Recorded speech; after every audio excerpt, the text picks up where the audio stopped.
Yon, meron tayong project na motor dyan at yan mula din sa kaibigan natin na nagpahulugan sa atin doon sa sasakyan natin.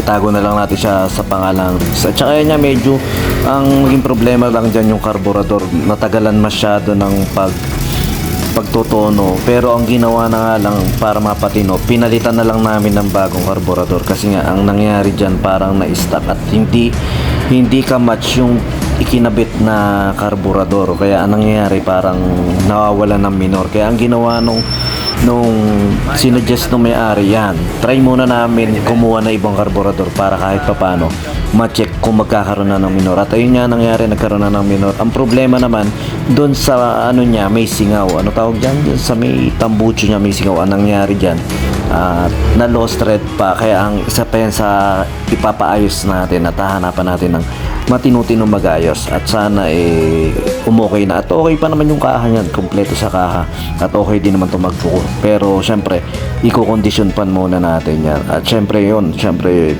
blessing sa atin ni Lord yan. At dati nga ganyan ng motor ko na ginagamit, at ngayon nagkaroon ng chance ulit na makagamit tayo ng ganyang motor. At ayun nga, thank you syempre sa kaibigan natin na nagtiwala muli na ipahulugan sa atin yan. Kaya maraming salamat sa iyo.